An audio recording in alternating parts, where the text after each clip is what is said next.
Good morning everyone. I would like to share this video.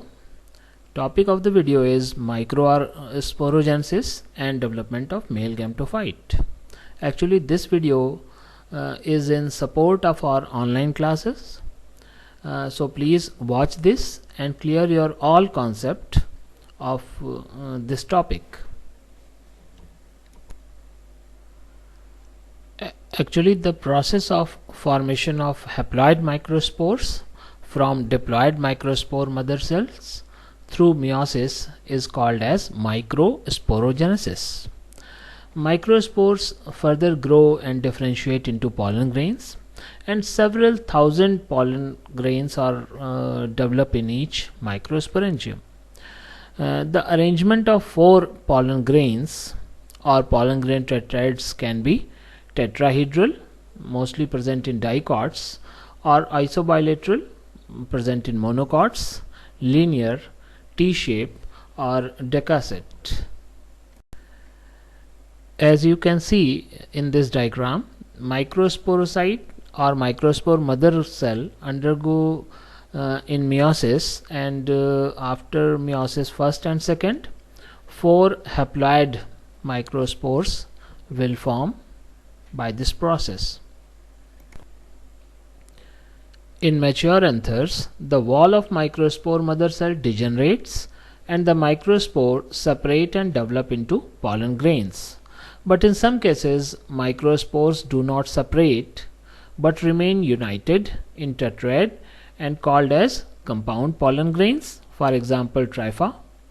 And one more structure generally we can see in different plants like Calotropis, when all the pollen grains of an anther lobe remain united in a sac, and this structure is called as polonium. In this diagram you can see kinds of microspore tetrads present in angiosperm. Diagram or figure number A is tetrahedral tetrad, B is isobilateral tetrad, C is decussate tetrad, whereas D, E, F shape of E is linear tetrad, F is polonium of arc or Calotropis. Now the next step is dehiscence. Actually mature anther dries up and the sterile tissue between two anther pollen sacs of each anther lobe degenerates to form a sterile cavity having a large number of pollen grains, and the dead endothecium layer shortens and ruptures the thin walled cell of stromium. It produces 2 longitudinal slits on each anther lobe or each side of anther lobe. The slits expose the pollen grains for pollination. In some cases, dehiscence occurs by local degeneration of wall like apical slits or wall, etc. This diagram showing dehiscence of mature anther. You can clearly see this line of dehiscence in diagram number B. Now structure of pollen grain.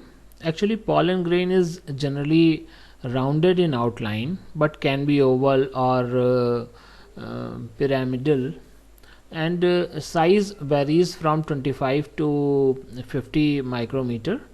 Color is light yellow, but other color also occurs, and just after formation the pollen grain is unicellular with dense uninuclear cytoplasm, and later on pollen grain becomes 2 to 3 celled. In 60% of cases the mature pollen grain contains 2 cells. One is vegetative or tube cell and the second one is generative cell, which is small and spindle shape. The vegetative cell have a good amount of starch and unsaturated oils, and this unsaturated oil are believed to protect the pollen grains from radiation damage. The covering or the layer of pollen grain is known as sporoderm, and it's a two-layered structure, two-layered wall, and sporoderm is further differentiated into exine, which one is outer layer, and intine, this one is inner layer. Exine is actually made up of sporopollenin, whereas intine is made up of cellulose and pectin. Actually, sporopollenin is one of the most resistant organic substance, and it is not affected by high temperature, strong acid, or strong alkali. The sporopollenin is absent over certain specific region called as germ pore, oval or rounded in shape, or germinal furrows, elongated areas normally called as germinal furrows. And on the basis of germ pore numbers on pollen grain, the pollen grains are called as monocolpate, bicolpate, tricolpate, multicolpate, etc. And the study of pollen grains is called as palynology. In entomophilous pollen grain, exine is covered by yellow, sticky, fatty substance known as pollen kit. Here is the diagram of pollen grain. You can see outer brownish layer is known as exine, and just beneath the exine there is a layer known as intine, and inside pollen grain dense cytoplasm with large nucleus is called tube cell cytoplasm or vegetative cell cytoplasm, or tube cell nucleus or vegetative cell nucleus, and this yellowish small cell is known as generative cell, which is a spindle shape. And you may see sporopollenin, three places where sporopollenin is absent, that places are known as aperture or germ pore. Now pollen products. Actually, pollen can be used as a food supplement. Pollen grain possess abundant nutrients including proteins, carbohydrates, unsaturated fats, and they are being used as a food supplements in the form of tablets and syrups.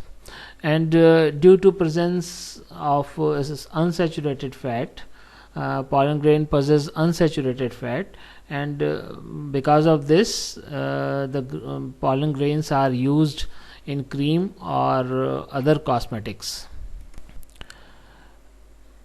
This figure showing different pollen based products like pollen tablets, pollen syrup, bee pollen creams, energy shakes, etc.